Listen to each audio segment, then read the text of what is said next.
All right, folks, it's Alvin here with Green Ground, where we bring you the latest in news, reviews, and everything in between from movies, TV series, to the cutting edge of technology. Now, I'm diving into something that has been gnawing at me, and I think it's time we really talk about it. I'm talking about the 2024 remake of The Crow, a film that has managed to become one of the most pointless endeavors in recent cinematic history. Buckle up, because this is going to be a ride through the dreariest of movie valleys. Before we dig in, remember, if you're enjoying what we're doing here, hit that like button, subscribe, and leave a comment with your thoughts. We want to hear from you. So let's take a walk down memory lane. The original The Crow, released in 1994, was an absolute masterpiece. It had a dark Gothic allure, with Brandon Lee delivering a haunting performance as Eric Draven, a man brought back from the dead to avenge the brutal murder of his fiancée and himself. The film wasn't just about revenge, it was a Gothic fairy tale, a story drenched in pain and sorrow, but with a soul that captivated audiences. It was raw, visceral, and somehow beautiful in its tragic despair. There was a magic to it, a sort of gritty charm that resonated with anyone who's ever felt the sting of loss. But now, here we are in 2024, and some bright spark in Hollywood decided it was a good idea to remake The Crow. I can imagine the pitch meeting: hey, let's take a cult classic, strip it of all its soul, and churn out a lifeless, corporatized version that's sure to remind everyone why some things should just be left alone. And that's exactly what they did. This remake isn't just bad, it's a study in how not to do a remake. Imagine taking everything that made the original special: its atmosphere, its emotional depth, its iconic protagonist, and throwing it out the window in favor of something that feels more like a bad TV pilot than a film worthy of The Crow's legacy. The first mistake? The decision to shift the focus onto Shelley, Eric Draven's love interest, and their relationship.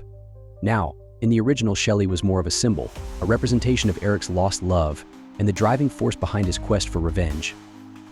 We saw her mostly through flashbacks, brief, poignant moments that underscored the tragedy of the story. She wasn't the star of the show, and that's what made it work. But in this 2024 remake, Shelley is pushed to the forefront, and not in a good way.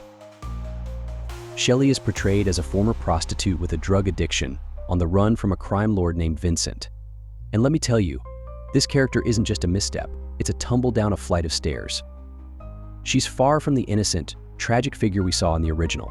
Instead, she's this rough, unlikable character that doesn't inspire the same kind of empathy. And the worst part? The chemistry between Shelley and Eric is so non-existent, you'd need a microscope to find it. And speaking of Eric Draven, let's talk about the man of the hour, or rather, the shadow of the man he's supposed to be. In the original, Brandon Lee's portrayal of Eric was mesmerizing. He was a tortured soul, but there was a strength, a purpose driving him forward. He was on a mission, and you felt every ounce of his pain and fury. In the remake, however, Eric Draven is, quite frankly, a mess. He spends the majority of the film sulking, crying, and generally being useless until he finally, after what feels like an eternity, becomes the Crow. And even then, he's more of a whiny, reluctant hero than the force of nature we remember. And the plot, oh the plot. It's as if someone took the original script, ran it through a shredder, and then tried to piece it back together with all the wrong parts. The movie begins with Shelley running from Vincent after one of her friends sends incriminating evidence to her.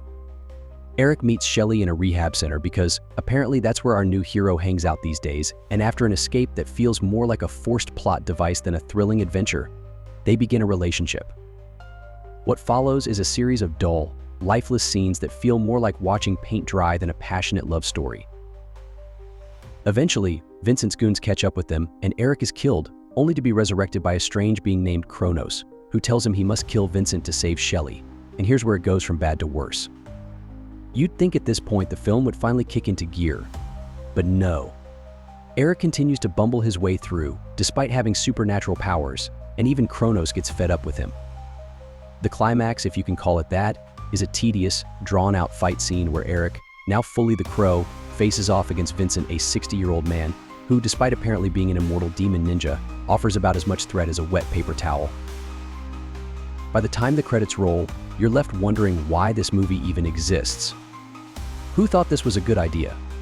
The original, The Crow, was about vengeance, about love lost, and about the pain of those left behind. It was dark, yes, but it had heart.